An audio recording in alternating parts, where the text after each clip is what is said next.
Share करना चाहती हूँ। बाबा ने बहुत बड़ी लीला की है मेरे साथ। वो तो शुरू से ही करते आए हैं, जब से श्रद्धा सबूरी परिवार से जुड़े हैं, अपनी दीदी से जुड़े हैं हम, तब से बाबा हर दिन एक नया चमत्कार करते हैं।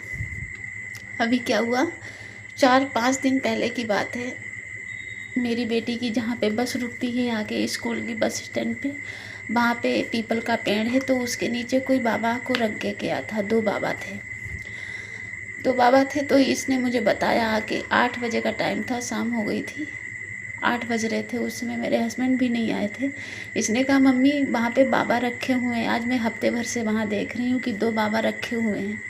मैंने इससे कहा, मैंने कहा बेटा आपने मुझे पहले क्यों नहीं बताया? तो इसने कहा मैं भूल जाती थी मम्मा, मुझे याद ही नहीं रहता था। तो मैं तुरंत मैंने कहा चलो बाबा को ले आते हैं। फिर मैंने सोचा लाओ अच्छा एक बार फ़ोन करके पूछ लें इनसे। फिर मैंने अपने हस्बैंड से कहा, मैंने कहा ऐसी ऐसी बात है, वहाँ पे बाबा हैं। बोले हमने भी देखे हैं, लेकिन पता नहीं किसी अपने मंदिर की किसी ने सफाई करी होगी, वही रख के गया होगा। मैंने कहा कोई बात नहीं, नीतू दीदी कहती हैं ना, कहीं भी बाबा हो किसी भी हालत में उन्हें घर ले आओ हैं, और जब कुछ चेंजेस इन्हें लाने होते हैं तभी अपने बच्चों के पास आते हैं। तो फिर मैं तब भी इनकी बात नहीं मानी। मैं गई और रास्ते में ये मुझे मिल गए। हम और मेरी बेटी पैदल जा रहे थे, रास्ते में ये मुझे मिले। बोले कहाँ जा रही हो? मैंने कहा बाबा को लेने जा रहे हैं। तो ये बहुत तेज हंसे, बोले ये पागलपन है और कुछ नहीं है। मैंने कहा कोई बात नहीं, हर प्यार करने वाला पागल ही होता है, हम पागल से ही हम बाबा को ले आएंगे। तो वहाँ से ले आए, हम बाबा को ले आए। अब इनके दिल में संशय आ गया। इन्होंने कहा कि ऐसा ना हो कि कोई निगेटिविटी आ जाए घर पे, तो हम अपनी दीदी से पूछ लो। इन्होंने कहा कि दीदी से पूछ लो एक बार फ़ोन करके। मैंने दीदी को नंबर लगाया, फ़ोन किया। उस समय दीदी की तबीयत ख़राब थी, डॉक्टर के पास थी, वो बताना चाह रहे थे। फिर मैंने कहा चलो कोई बात नहीं। बाबा को नहलाया मैंने रात में ही, उन्हें कपड़े वपड़े पहनाए, तो ठीक है। फिर सुबह को क्या हुआ, मैं गई तो जहाँ पे मैं जॉब करती थी, मुझे कोई गिला शिकवा नहीं था बाबा से। तो दूध की डेयरी थी जहाँ मैं बैठती थी, बहुत गंदी जगह थी वहाँ पे। हम लोग चिकन वगैरह कुछ नहीं खाते हैं, अंडे तक नहीं खाते हम लोग। शनिवार मंगलवार को लहसुन प्याज तक नहीं खाते हैं, लेकिन जो वो लोग कुत्तों को अपने चिकन खिलाते थे, तो देख के बहुत बुरा लगता था मुझे। पानी तक नहीं पी सकते थे वहाँ पे। तो भी चलो मैंने कहा अब काम तो करना ही है, लेकिन बाबा से कुछ नहीं कहते थे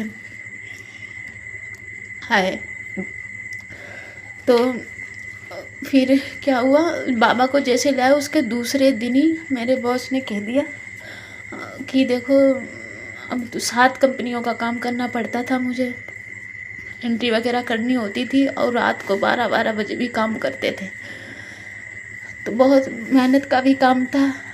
तभी हम बाबा से कुछ नहीं, बहुत खुश थे, हम काम कर रहे थे अपना, खुश थे।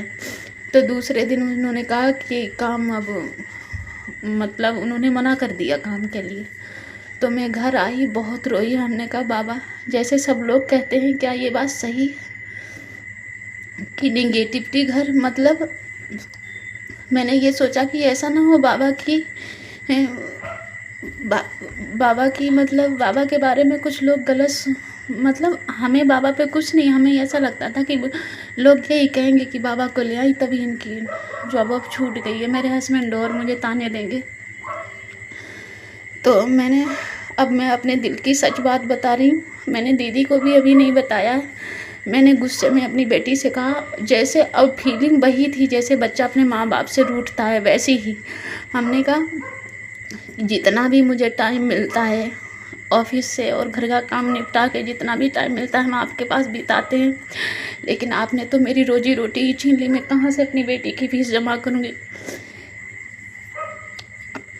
तो और आपने मेरे साथ ऐसा किया। मैंने इससे गुस्से में कह दिया, मैंने कहा ग्रुप डिलीट कर दो। मैं गुस्से में कहा, लेकिन दिल से नहीं कहा था। इसने क्या करा, इसने सोचा मम्मा गुस्से में कह रही है दीदी का, वो ग्रुप डिलीट कर दिया। और पूजा में दोनों टाइम कर रही थी, फिर भी जब मीटिंग का टाइम हुआ, बहुत दिल में बहुत कुछ हुआ। मैंने तुरंत मधु दीदी को फ़ोन किया, नीतू दीदी को करा। मैंने कहा दीदी मैं एग्जिट हो गई हूँ ग्रुप से, मुझे ऐड कर लो। और उसी शाम को मीटिंग में दीदी ने ये भी कहा कि तुम लोग विचलित बहुत जल्दी हो जाते हो। उन्हें पता भी नहीं था तो भी उन्होंने कहा तुम लोग बहुत जल्दी विश्वास खो देते हो बाबा से। तो तभी दिल तो बहुत ही बेचैन था मेरा, मैंने दीदी को बताया नहीं। फिर सुबह को क्या होता है, मेरे हस्बैंड के पास फ़ोन आ जाता है एक राइस मिल से कि मुझे अकाउंटेंट की ज़रूरत है। मेरे हस्बैंड कहते हैं ठीक है सर, आप इंटरव्यू ले लो। मैं घर में बैठी थी तो उन्होंने कहा कोई भी ज़रूरत नहीं है, इंटरव्यू की कोई ज़रूरत नहीं, आप ले आना उसे कल। तो फिर वो ऑफिस बहुत ही बढ़िया है, 7-8 अकाउंटेंट हैं वहाँ पे, मतलब बहुत अच्छी तरीके से बना है, बैठने का सिस्टम भी बहुत अच्छा है। और सबसे बढ़िया तो ये बात है, जो पास में भैया लोग बैठते हैं वो भी बाबा को मानते हैं। आज जब मैं दोपहर के इस समय मेरे ग्रुप में 9 कष्ट निवारण मंत्र चल रहे हैं, तो जब बाबा के 2 बजे मैंने वो लाइव अटेंड किया तो भैया लोग कह रहे ये क्या चल रहा है मैडम। तो मैंने कहा हमारे बाबा का कष्ट निवारण मंत्र चल रहा है, दोपहर को 2 बजे 9 बार कष्ट निवारण मंत्र होता है, तो अगर अलाउड ना हो तो मैं बंद कर दूँ मोबाइल। तो उन्होंने कहा नहीं बाबा का वो कष्ट निवारण मंत्र हो रहा है, आप चलाओ। तो ये एक्सपीरियंस है हमारे लिए, तो बहुत बड़ी चीज़ है। हमने बाबा को पीपल के नीचे बैठे हुए थे, उठा के घर ले आया। बाबा ने कहाँ से कहाँ उठा के बिठा दिया मुझे। ऐसे कई एक्सपीरियंस हैं जहाँ पे भी मन थोड़ा विचलित होता है, वहाँ पे हमारी दीदी हिम्मत बंधाती हैं और साथ में हमारे बाबा भी हमेशा साथ में रहते हैं। बहुत जल्दी सुनते हैं ये बहुत जल्दी सुनते हैं। हम ही लोग हैं कि बहुत जल्दी विचलित हो जाते हैं। अभी 1-2 महीने की बात है, दीदी जब शिरडी में थी तब मैंने एक भैया